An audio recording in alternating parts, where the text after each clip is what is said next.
Alright. Okay, well, Olivia, so excited to be here. Yeah. This is really fun. This is our first time doing Therapyology Thursday as a video like this. We'll see how it goes. Great. Do you want to get started? Yeah. Alright. Well, just to introduce ourselves, obviously people have heard us on Instagram before, but I'm Olivia. I'm a clinical intern here at Therapyology. And I'm Lexie. I'm a therapist here at Therapyology. Perfect. So this is a new form of Therapyology Thursdays where we're going to do YouTube videos instead of a live. That way it is fully accessible to anybody at any time. And plus then you can refer back to it. So if it's a topic that you really just want to build some skills in, then you can refer back to our videos or our blog posts that will coincide with these as well. So what are we talking about today? Today we are talking all about friendship. This month we're focusing on relationships in light of Valentine's Day, and we're going to start with friendships. So how to make friends, how to build relationships, toxic friends, good friends, bad friends, everything. Cool.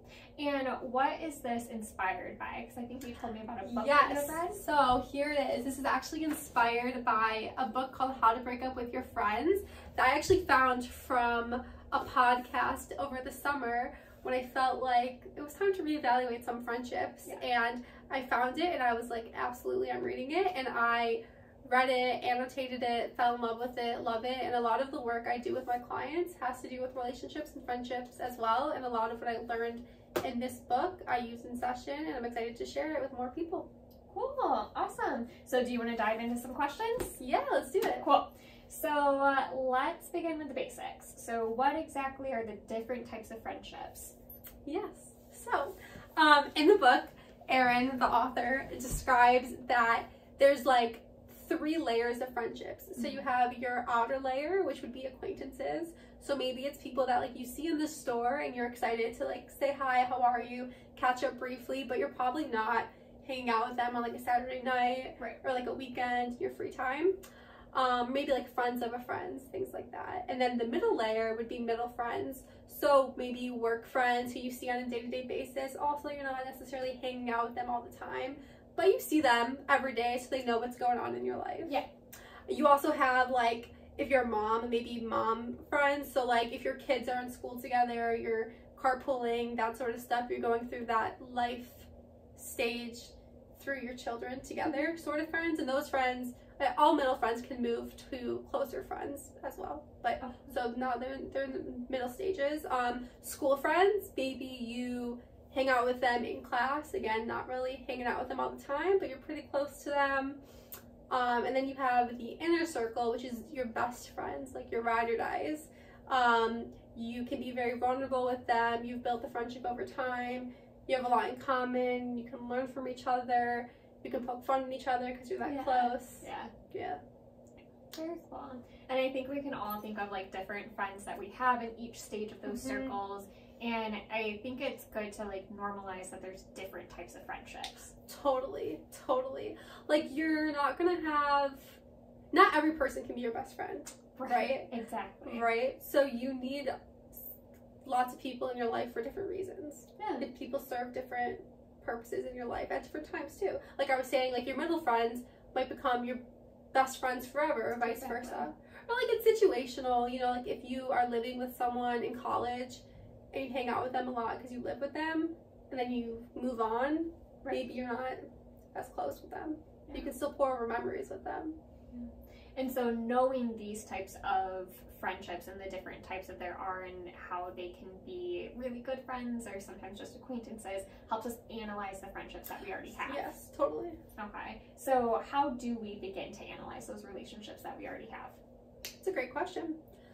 I think that you can do it in a few steps. I think that the first would be to really pay attention to how you feel when you're with certain friends. How you feel maybe when a friend, you look at your phone and they're calling you. Does it feel like, oh, I know I'm gonna feel really energized and excited to talk about this person and hear what they're up to? Or am I gonna feel very like, I don't want to take their phone call? And maybe if you're kind of feeling, you need to like dive into yourself and understand why you're feeling that way. Are you jealous of something that they're experiencing? Are they like in a relationship with someone and they just want to talk about it and you're overhearing about it. Right. Is something triggering you? Is something upsetting to you? You also want to evaluate how you behave in these friendships. So when you're with friends, are you really reserved? Do you feel like you can be yourself? Are you like overthinking everything that you're going to say? Do you feel like they're judging you? Yeah. Really pay attention to how you're behaving. Yeah. Yeah, and then so is it worth doing this analyzing or this kind of review of the friendships you have with friends that you've been friends with forever? So these For sure. Okay. Totally. I think that you can always be evaluating the people in your life and why they're in your life, and also friendship like comes and goes. Like maybe like I was saying before, when you're in college and maybe you go off to college and you're not with your high school friends anymore and you kind of drift away from them. But let's say after college you both move back to your hometown or you move to a new city, you can get closer again. It doesn't mean that because you drift apart it's over forever. Okay. No, that makes a lot of sense. And so obviously I'm going to go through and like analyze all my friendships that I have and see which ones are serving me in this period of my life and ones that are not.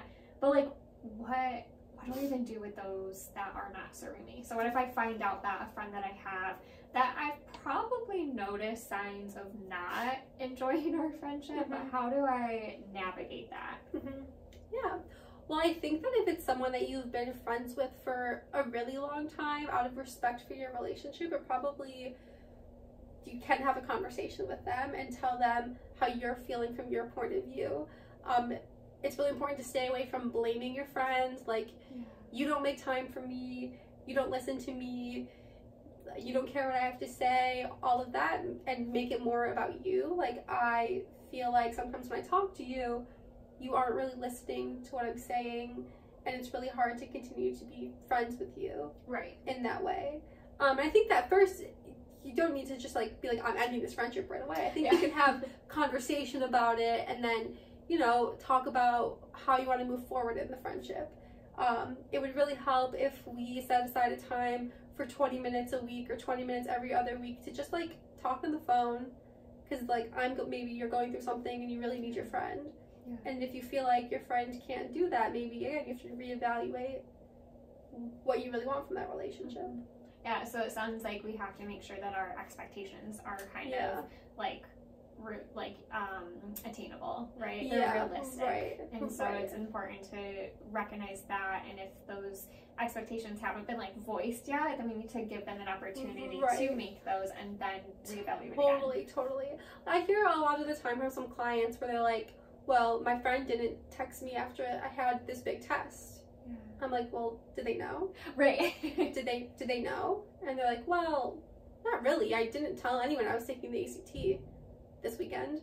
And I'm like, okay, well, there you go. How do you expect someone to be checking in with you if you're not communicating, one, that you're even doing the thing, and two, that that's your need that you want. You want someone to follow up with you. Exactly. That sort of thing. Because people aren't mind readers, right? Yeah. And we sometimes really have that expectation of people in our life, either friendships or romantic relationships or family members. We think that they know what we want and we expect them to know what we need. And that's just like not realistic. Totally, it's not the case. No, it's not the case. Not at all. Yeah, which also is one of the foundations of friendships, communication. Yeah. Like, if you're not communicating, there's not much there. Right, exactly. You can't build a relationship off of keeping everything inside.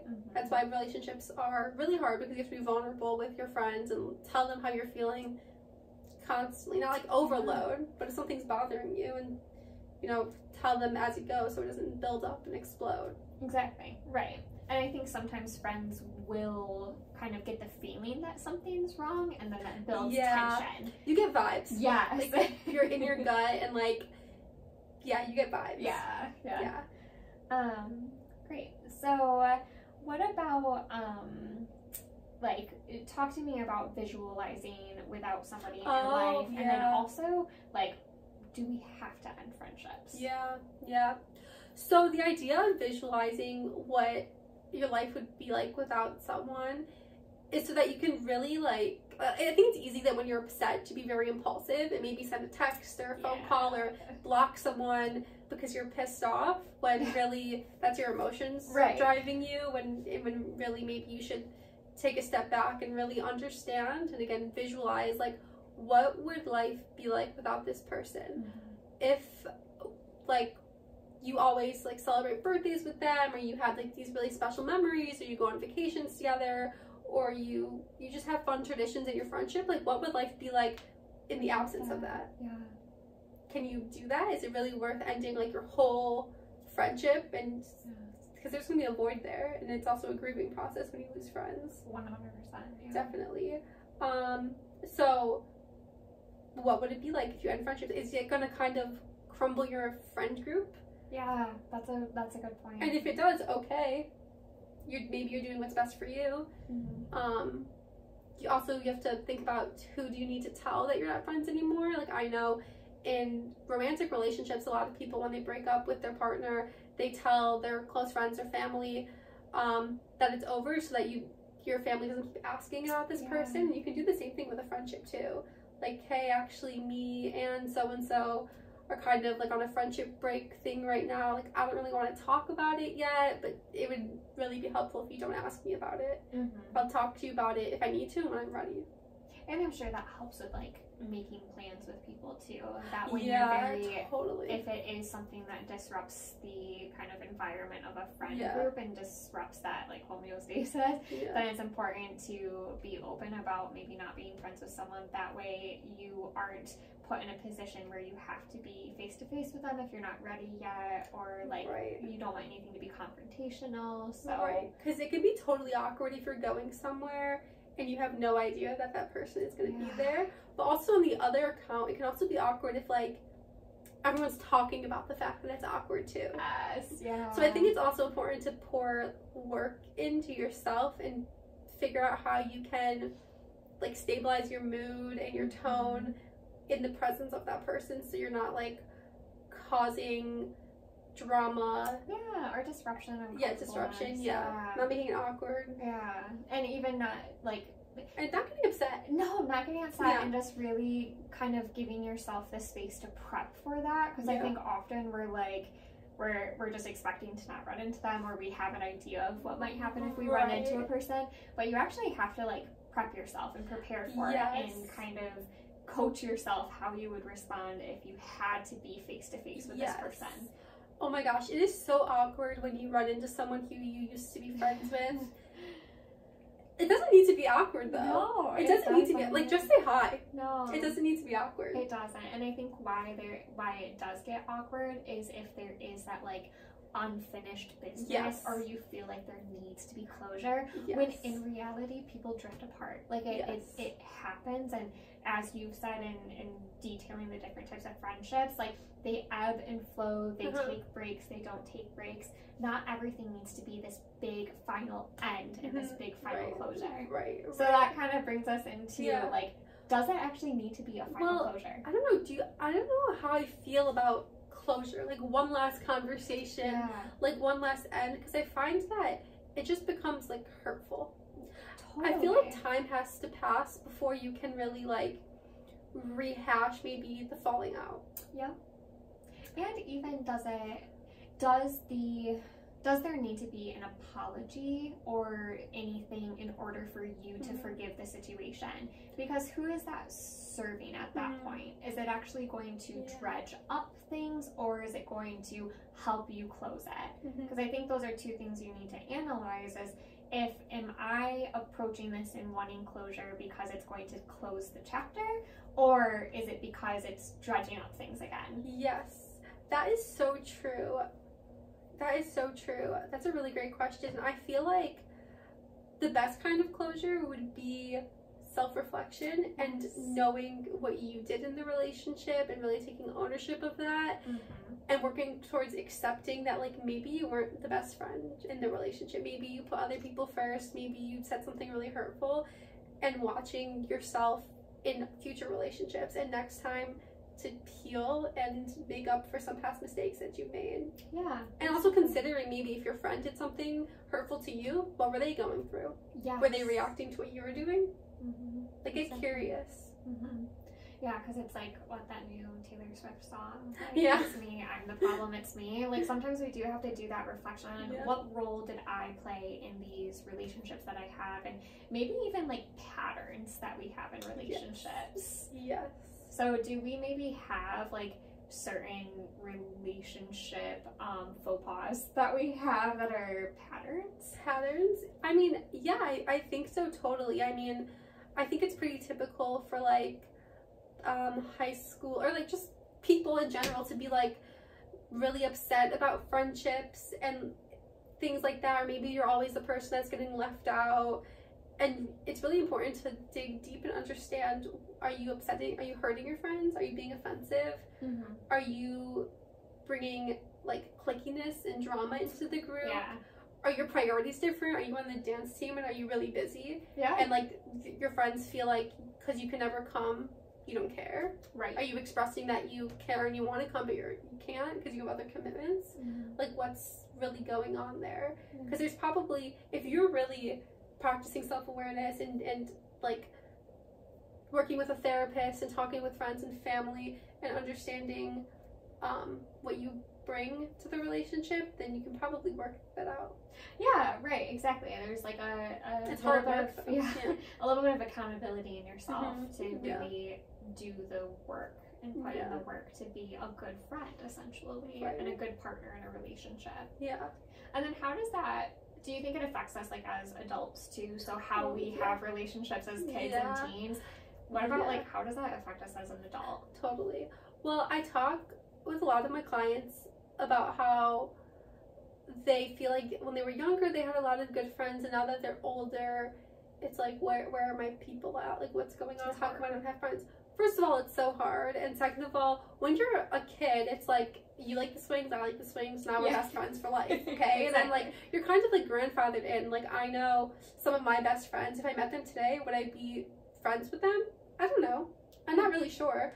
But are they my best friends for life? Yes, totally. And it's just so much easier to be friends when you're younger because your parents are making play dates and you are maybe riding the bus with someone, in class with someone, and it just is natural. And as an adult, you really have to make an effort, because once you're done with high school and you go into college and the real world, it's like if you want to see someone, it's on you. If you want to meet people who have similar interests in you, you have to join a club, join a running group, join the tennis team. Like it takes a lot more vulnerability.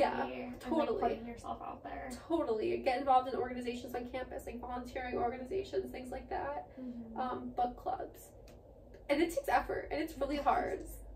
It's really hard. Like, rejection too. Like sometimes you don't mesh well with somebody that you're meeting, or maybe somebody doesn't like really have room in their life right now for a friend, and so you have to face that rejection. When as a kid, like I don't think we felt that as much. Like you almost had space for everybody to be a friend. Well, I feel like as you get older, because you've experienced rejection, whether it be relationships, friends, jobs, what have you, you are more sensitive to it because it might trigger other emotions, past emotions, and also patterns, sort of. So then back to just like having these really hard conversations and really knowing when to break up a friendship or have a tough conversation about toxicity. How do I practice this in an everyday? How do I make sure that I'm prepared to have these conversations that are hard? Well, I think that you could legitimately practice what you're going to say, whether it be journaling out all of your thoughts and feelings and kind of closing it down to like the main points so you're not just rambling, like taking out the fluff and, you know, really getting down to what the issue is. You can practice in the mirror. You could practice with a parent, therapist, or other trusted friend, or maybe like an older mentor type of friend, about how you want to approach this person and talk to them so you feel prepared in the conversation. And also it's important to know, if going into some sort of like end friendship conversation, what are you looking to get out of it? Are you hoping that at the end of the conversation you guys like walk away and you're just not close anymore? Are you like deleting them on social media? Are you like hiding pictures you had on your phone with them because it's too hurtful? Like, how do you want that to end? What are you really looking for? Do you think that you can repair? Do you want to revisit it in 2 months? Or are you seeking for things that maybe wouldn't be a possibility, like an apology? Like, we can't force people to apologize, and so sometimes if we're having that expectation in a conversation, we might say things to elicit that, and then be really disappointed, and like almost add more fuel to the fire if we don't get that apology. Or you might get an apology, and I say apology quote unquote because it's like, it's not sorry I did that. And that it hurts worse than if there wasn't that forced apology in the beginning. If you were just like, this is a tough conversation, and then moving on. And ending friendships or any kinds of relationship just sucks because I feel like it really can show almost true colors in a way, kind of. It's hard to say that because again, emotions are high and whatnot, but if someone also isn't giving you like the time of day to conclude the friendship too, it's like, I don't understand. Or like not giving the space to recognize that you were hurt, or not giving the space to even just express your needs as a friend. No empathy. And that can be really difficult to be faced with when you're already losing a friend. So not only are you losing the friend that you are kind of grieving that loss, but also they're turning into somewhat of a different person right before your eyes, which can be really really hard. And it takes time to grieve that. And also going back to the friend group thing, let's say you have like mutual really good friend, it's also important to set that boundary there that you don't necessarily want to hear about what they're up to, not in a negative way, just like it might be too hard. And then also, if you do want to hear what they're up to, ask yourself why. Is it because you genuinely care? Is it because you want to like be rude about how they're doing? Like, what's the reason that you are curious about someone that you chose not to have in your life anymore? Are you really asking about it so you have reason to feel something, like so that you can kind of like bring that stuff up again? That makes sense. It's hard. And I guess like normalizing that it is okay to not want to hear about someone's life. Like it doesn't have to be a mean thing. You don't have to be like, I don't want to hear how they're doing. It can just be like, I'm protecting my own feelings. For sure. And like maybe it just feels too close for comfort right now, and you don't want to hear it, and maybe like a few months or a few years down the line you are ready to hear how they're doing and you can be happy for this person. Kind of similar to like a romantic relationship, right? Totally. So just like with a romantic relationship, after time, when you've been able to grieve that relationship and everything, seeing them on social media get engaged or be with somebody else doesn't feel the same. It might hurt just a little bit, but it's not as intense if it were to happen in the first few months of a breakup. Totally. And I feel like now with social media and stuff like that, people have, I know some of my clients have like trackers so they can see who doesn't follow them or who unfollowed them and all of that stuff. Ask yourself, is something like that helpful or is that hurtful? And then also with the mute button on social media is your friend.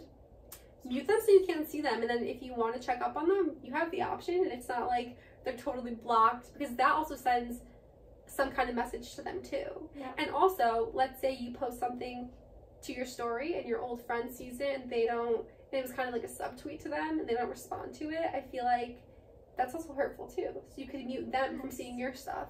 It's a lot of good points. So you touched on it a little bit, but what does the grieving process look like for friends? Like, I think that it's important that we talk about that, because a lot of people only think of grief as like losing a person because of death. And I think it's important to talk about grieving friendships, because even that, we sometimes give light to only romantic relationships, but friendships you grieve too. It definitely takes time, and I feel like you search for answers of like where it went wrong and what you could have done differently and what you wish the person could have done differently, and just know that grief isn't linear and it looks different for everyone. Like, it might take a really long time like to settle those feelings about someone not being in your life anymore. I think spending time being intentional with the people who are in your life really helps, and focusing on positive people that you have in your life and positive relationships and growing those are important. definitely you can be sad about it, you can cry about it, journal about it, like I've said, talk to a professional about it too, because it does take time. And something that is so not helpful is judging yourself for being upset about a friendship. If you are the person that ended the friendship or pulled it back from the friendship, it's also okay to still be upset and still have those feelings. About just it because too. you miss somebody doesn't mean that you should have been friends with them still, or that it was a bad decision to make to not be friends with them anymore. Because it's okay to miss something that you had before, because you almost miss the memories and the experiences more than the individual themselves. And usually our memories in our head become like better, distorted a little bit. It's like we glamorize it completely, and we're like, oh, it was so, and it maybe it was, but also there was a reason. There was a reason. And I think some of that comes with trusting ourselves, that we didn't just like one-offs tell this friend that we no longer want to talk to them, right? So we actually gave it some thought in that moment, and there was something that made us come to that conclusion. So we almost have to like trust ourselves and trust our own instinct in that. Trusting yourself, that's a big one too. Like, you made probably the right decision in the time, given the circumstances and the information that you had. Definitely. So then, I mean, why is all of this important, right? Like, we're talking about friendships, and sometimes even as an adult, you're like, why do I care about friendships, right? Like, I have friends who I'm going to be friends with for the next however long, right? So why is it important to know all of these ins and outs of friendships? Because they're hard. They're really hard to maintain and to keep, and especially as life goes on, and when you maybe get into a relationship or have a family and all of that, and work gets crazy and life is crazy, it's important to be able to lean on these people and to be able to continue to evaluate friendships and decide, like, who can I go to when maybe there is death in your family, or someone is sick, or you didn't get the job that you thought you were going to get. All of that sort of stuff. It's important that you have that support system in your life to lean on, because it is much harder to go through anything alone than it is with support of friends. And how you said, like, friends do ebb and flow and they go through changes. I think it's important to have this, like, education so that we normalize it, and that we are easier on ourselves too, so that we don't automatically think like, our friendship is going through a weird stage right now. What if that means that we're no longer going to be friends? And then we can kind of catastrophize things. So if we understand this background of how friends change and come and go, then we can maybe feel less intense feelings about that, like, low point of a friendship. Definitely low points of friendships. And also, on the note of low points of friendship, I find that it's important to stay away from, like, gossiping and talking poorly. And if you find yourself doing that a lot, it takes a lot of self-awareness to be like, why am I doing this? Why is it bothering me so much? What is this bringing up for me, and why is it triggering me to something? Does it make me feel good to, like, knock this person down? Because at the end of the day, that doesn't really feel good to, like, completely knock someone that you were friends with down. Definitely. No, those are all really good points. Anything else you want to add, like, from details from the book, or anything about friendships that people should know and understand? Friendship is really hard, and friendship takes work. And I think it's also important to know that just because you're in some sort of friendship relationship with someone doesn't mean you need to be available 24/7. Boundaries, yes. It's important to pour into yourself so that you can be a better friend, or sister, or brother, partner, all of that sort of stuff. But yeah, relationships take work. It's important to evaluate them often. Don't have to get crazy with it, but it's important to, like, take inventory of what's going on. There's, like, a thing that people say you're a reflection of, like, the 5 people, closest people to you in your life, so take what you will with that. So who was the closest to you? Are you comfortable with other people seeing you in the way that those people are seen, I guess? No, I get that. Good to know. Awesome. Well, thank you so much for sharing like all of the information from that book and all of the good insight about friendships, because I think that it's important at like whatever age you are, if you're watching this, that we have to place some importance on knowledge about friendships and relationships. Right. Because I feel like it's just assumed that we know how to do it. Yep. That we know how to do it because you were on the swing set that one day, now you have friends, and now you're 25 years old and that looks different. You're not 5 anymore. Yes, exactly. Good. Yeah. Awesome. Well, we will be back in 2 weeks with another topic, and thanks for watching. Yay.